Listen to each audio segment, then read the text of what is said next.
What's good? I'm Kinell, and this is Sinister Cinema, where we get deep into the guts of the stranger side of cinema. Just letting you know with this little bit at the start that we now have a Patreon. Sub up to that and you can get all these episodes early and ad-free, so you won't even see this bit at the start.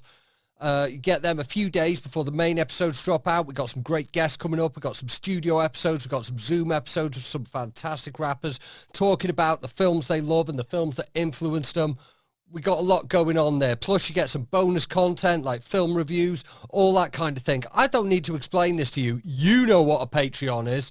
But yeah, it's patreon.com/Kinell Sinister Cinema. So check that out. Peace. Yes, people. What's good? I'm Kinell, and this is Sinister Cinema, where we get deep into the guts of the stranger side of cinema. Kinell Sinister Cinema is brought to you by Forgotten Sons Apparel. Check them out at forgottensonsapparel.co.uk. Forgotten Sons Apparel is a York-based streetwear brand drawing inspiration from alternative culture, tattoos, film, classic TV and cartoons from our childhood. In our own words, if you like our stuff half as much as we do, then we like it twice as much as you. I'm a big fan of this brand and I love the guys who make it. They've supported me for years, way before I was podcasting. They supported me in my battle rap career. You might have seen me rocking some of their garms on Don't Flop and other leagues. I love Forgotten Sons Apparel and I'm urging you all to check them out at forgottensonsapparel.co.uk. Right, now on with the show.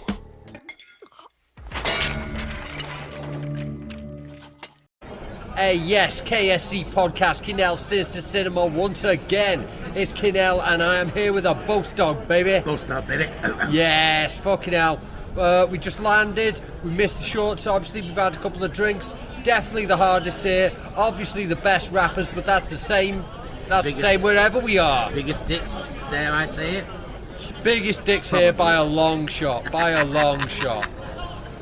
Yeah, fuck it. We haven't really got everyone else to whip them out yet, but the night is just young. Assuming. We're just assuming. Basically. Yeah. You know We're just assuming off people's trainers and that. But yeah. Anyway, yeah. We're here for day one of Grimmfest. Got our passes, all that kind of thing. Got a little goodie bag as well. Yeah. Loads of stuff in that. Do you want to demonstrate what is in the goodie bag? That's a good idea, isn't it? Actually. Right. Yeah. First of all. Batman Funko Pop. That shit is going straight on fucking eBay. Yeah, that's a good idea. I reckon I could do that. Next we've got another box. Oh, it's a secret box. Oh, what's in the box, Bowski? What's in the box? What's in the box? You know what that is, don't you? Yeah. What is it then? Oh shit, this looks like a cup. You need to edit this video. Yeah, I'm gonna.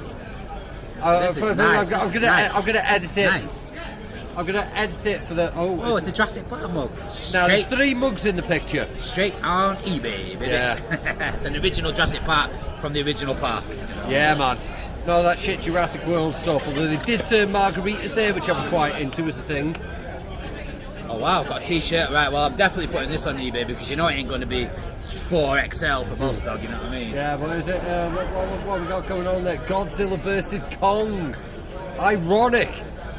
It's a medium, so if there's anyone who's a medium out there. Kaiju t-shirt and it's not going to fit either of us. What big old safe, yes. Oh shit, I've got a DVD. DVD, what's a DVD? Oh, Rent-A-Pal, I've not seen this, but I've heard of this. Oh. I bet you've seen it, haven't you? I haven't seen Rent-A-Pal, no. Yeah, I've heard this is actually quite good, actually. Yeah, it's a bit of a take on, he's homeless. He's a friendless guy, and he gets some sort of app or something, and the friend starts telling him to do some crazy shit. That's what I got from it. Hell yeah. I've heard it's pretty good though, actually, so that's quite cool, even though I ain't got a DVD player. But I've got an Xbox, so we'll never know. Got some weird drawing. Weird drawing of a spider. Yeah, that looks a bit like, what was that UK horror film? Possum. Possum, yeah. Possum. Kind of vibe. Possum's banging. I think that's on, Shudder, that's the thing that's happening.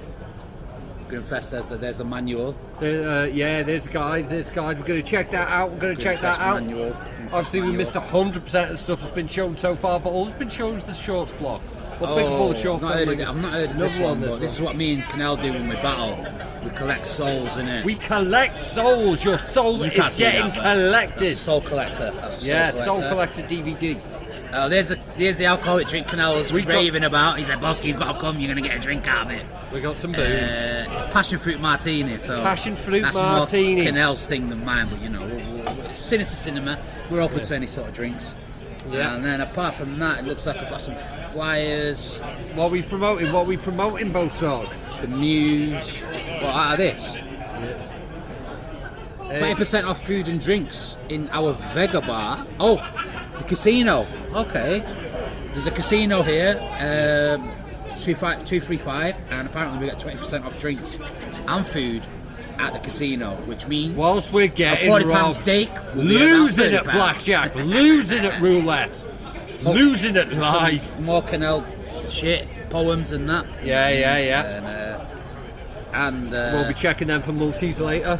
Devil Dog sauces. Devil Dog sauces. 20% off your sauces if you're a Devil Dog. Yeah. So all in all, not too shabby, mate. You know, I've got a couple of DVDs. I've got an alcoholic drink. I've got a mug.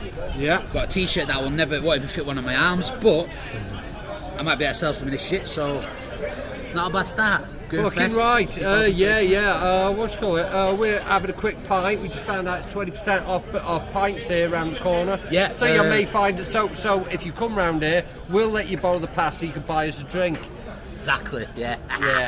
Yeah. That's that. We're gonna check out the first film shortly, which is called The Loneliest Boy in the World. Sounds like me, to be fair. Yeah. Sad times.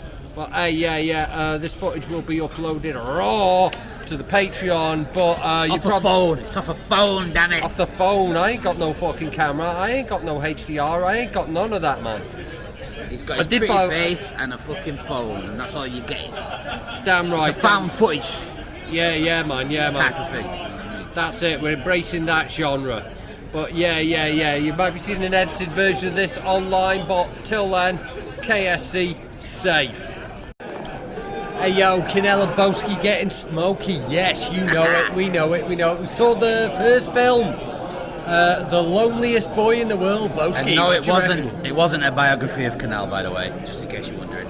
Nah, because I got Bowski with me, and you're never alone with a Bowski. You're never alone with a Bowskdawg. no. There was a dog in this though, actually. I was kind There was of a dog chuffed in with it. this, yeah. Yeah, man. So what do you think of that one then? Mate, I really enjoyed it actually. It was really funny. It was kind of weird, and it had such an 80s vibe to it. And it's like Yeah, it was cool, written by old school Emilio vibe. Estevez. Yeah, and the script had been around since the 80s, which we found out later. So it kind of made sense because it did feel like an 80s kind of film. Like, you know, like what was that one with the Dan Aykroyd and that Nothing But Trouble or whatever? You know, like Yeah, it had a bit of that going to it, man. Weird Yeah. film. So yeah, I really enjoyed it, and I reckon we'll see that popping off at some point. Yeah, it was weird, man. Because it was like it was a comedy. It was a very sort of 80s vibe comedy. Yeah. Normally, what happens in those kind of films is that flipping, it's just like madcap comedy at the start, and then it kind of you start hitting the emotional beats. Whereas This hits some kind of the emotional other beats way really round, out the yeah. door. And then Yeah. it starts going batshit. This kind of started like it could be a bit of a serious kind of weird psychological kind of comedy. Obviously you knew it was a comedy from the beginning, but it had a bit of a dark undertone, and you weren't sure if it was going to be a bit more of a dark psychological sort of journey. But then it just kicks off with a lot of jokes and a lot of stuff going on. So yeah, it's interesting, man. It's Definitely. really mad that they held the madcap shit back until that far. It goes on quite a bit, man. And then because there's a bit where I won't spoil it, but you kind of think it's just going to be him in his own kind of little world, and then it kind of is. I don't know. I don't want to spoil it for you. I Build it up different. I thought it was going to be something like that one with Daniel learned- Radcliffe and the dead body. I thought it was going to be something like that. Man. I thought it was going to be something like that as well. Like it was just going to. We're verging on spoiler territory, but it was good film. Loneliest Boy in the World. Should be out at some point, and recommend it, man. So we'll have Loneliest Boy in the World. I'm going to go 3.5 stars out of 5. That's going on my letterbox shortly. What are you saying, Bowski? I go out of 10. I'll give it a 6.8 out of 10. 6.8 out of 10 that's a from the good score Bowskdawg. for a horror Yeah, comedy film, man. you know what I He's mean? going into decimals. Call it here. 7, but I do IMBD type of thing, you know what I mean? So I would Team letterboxed, all blood clot day. Maybe I'll give it a 7, but I would imagine it would get, what I reckon it would get is a 6.8, maybe a 6.6, but that's good. Yeah. That's good. Okay, we feeling that. Shall we go outside and have a cig? And a beer. Yes. Peace. Peace out. Yo, what up? KSC Grimmfest coverage day 2. I am at Chester train station and I've got piss wet through just getting to the station. Yo, safe, landed, soaked wet through. Flipping public transport and the weather has not been agreeing with me today. It has been one of them. I got the next film kicking off in an hour, which is Pussy Cake, a Spanish film. That looks quite interesting. Haven't looked too deep into any of these films apart from the ones that I knew about already.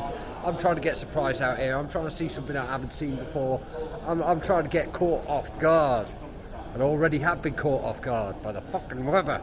Yeah. Bowskdawg is currently working at the minute because it's Friday right now. So he's going to be pulling up a little later. I think he's going to join us for House of Darkness. So until then, it's just going to be me commentating and talking shit into my mobile phone. Yo, bless KSC. Once again, we have just been asked to leave the auditorium because we watched the first 10 minutes of Pussy Cake with no subtitles. Honestly, I was cool with that. It's in Spanish. I don't speak Spanish, but there was a couple of pretty gnarly monsters early on, and I'm really into when Spanish birds get excited and talk really fast. Big fan. That would have got me through the whole film, to be honest, but they're trying to fix up the thing now and sort out some subtitles. But yeah, I will say that what I did see so far has got me sold on the movie. Kind of opens up with this kid who's like a bit of a nerd, fucking shit haircut. I know I'm a bit fucking fuzzy this, you know, I'm halfway between barber visits at the minute, but honestly it was terrible. I think he was going for an Edward Furlong in Terminator 2 kind of thing, lived alone with his mum, building some kind of time machine or something. Didn't flipping work, just brought back a horrible monster and his mum went a bit weird. Cut to some kind of Spanish girl band that are like making like Taylor Swift music, but I think they were kind of like making it look a bit punky kind of thing. But and then they did some drugs, got really excited, and they talked really fast. So I was obviously a big fan of that. And now they're trying to locate some subtitles for the motherfucker. So yeah, I am sold on the movie, but I have not yet seen the movie. Safe. Hey, bless, back at it once again, running low on battery because some numbnuts forgot his charging pack. But no worries. I've got some other things. We're going to keep you covered.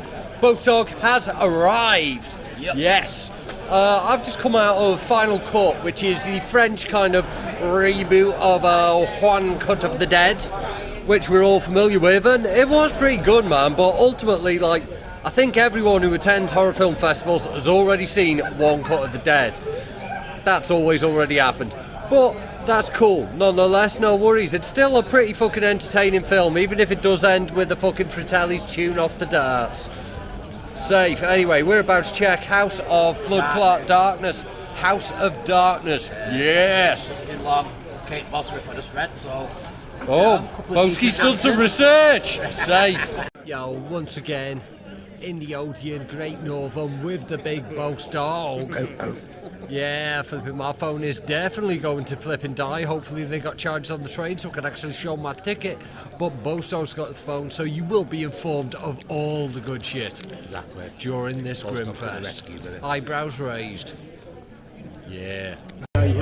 Yeah, also Bowskdawg and Kinell, Sinister Cinema TV, or just Sinister Cinema? It's the KSC, Kinell, Sinister Cinema. Yeah, we're on Bowskdawg's phone because Mum forgot to bring his charger. But we are back and we've just got out of House of Darkness with Justin Long. Yeah, and Kate Bosworth, don't forget about Kate. Oh yeah, looking nice in this and all, like. They're all looking nice in this. In fact, how I broke this down earlier, I believe I would describe this film as a cross between a sort of genre-esque sort of vampire influenced 70s Euro horror, the kind of gothic castle tropes, of things like Mario Barber's Bar of Blood, combined with Justin Long fumbling the bag on some tidy goth pussy. And that is what Justin Long does, basically. That is his that's his go-to. Yeah, I agree. I concur with what Kinell said. I didn't get any of them references, but yeah, I agree. Not a bad film. You know, I'll give it a 5.6. You know, for a horror film, isn't too shabby, really. Yeah, so. I'm gonna throw it up at a 3.5. 3.5 because I do letterbox. I do what's called out of 5. Right, but yeah, it's one of them, man. It's a slow burn. It's not the kind of thing I'm watching in the cinema like, but that's why I like these horror festivals. I like coming, seeing these things that I wouldn't normally see in a cinema, and maybe seeing them on the big screen. You get a bit more attention than you do when you're like watching them at home when they come on Shudder or whatever, and it definitely sort of gives you more of an appreciation for what's popping on it. Definitely. Next we've got Candyland, which I've heard is going to be fucking good, hopefully. Candyland, I've heard a lot of good things about Candyland, because there's been a few films like this, like X notably, going back to the sort of like more 70s exploitation style that's been popping off. We always love that shit round these parts. Oh, definitely. Yeah, fucking it got big ratings at Fright Fest, but I missed it there, so I'm looking forward to catching it here. Yo, the KSC, back at it once again, safe. Yo, fucking, we rolling? Yeah. Okay, yes, KSC once again, Bowski's on the camera. Yo. We have just got out of Candyland and that shit was gnarly. Yeah. Gnarly. I'm giving that a 4, maybe even a 4.5 out of 5. Yeah, man, I'm saying that might be one of my favourite films of the year, man, because that shit was gnarly. Badass. I'll give it a 7.5, maybe an 8, you know what I mean? Definitely, for me, out of 10. It was up there, man, it was up there. That was a confrontational film. That was a confrontational film. Touched on a lot of topics. You think it's going to be soft, it's not soft. That shit is fucking... That is the grimy shit. That is the gnarly shit, man. Fucking like... When you get titties in the first shot and then a fanny in about the fourth shot. That's it, man. They were straight in there with the female nudity. But I will say that, like, fucking, like, that is, like, fully in the principles of exploitation films. But it was well written, man, and it was well acted. Like, I really empathise with the characters, man. Yeah, it's good character building and a good script, definitely. That's it.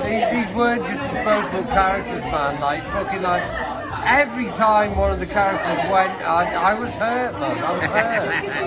I was genuinely hurt, man. I was genuinely sad when the character got off. Even when the random Johns who were getting the prodigies got killed. Nah, fuck them, like, fuck them, like. But yeah, man, that film got me emotionally involved, and it had the gnarly shit. Yeah. So you definitely recommend Candyland then? Candyland is one of my top films of the year. I'm saying it right fucking now. There you go. You heard it from the horse's mouth. Yo, and Bowski, what are you saying about it? Yeah, I enjoyed it too, mate.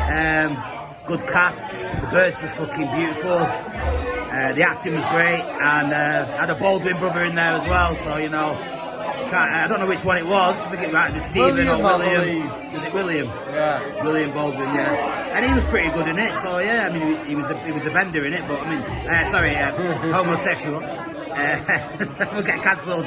But yeah, it was a good film, definitely. Yeah, man, safe. Okay, KSC podcast. We'll be back with you tomorrow for Saturday. Grimmfest out. Peace. Grimmfest, KSC, Kinell Sinister Cinema. It's Bowskdawg, baby. Kinell couldn't make it today because the trains are striking and fucking up the whole show, you know what I mean? But Bowskdawg's here to watch a couple of films. About to go into The Price We Pay, directed by Ryu Katamura, who also directed The Midnight Meat Train. Vinnie Jones slaying up people on a train, you know, you can't go wrong with that.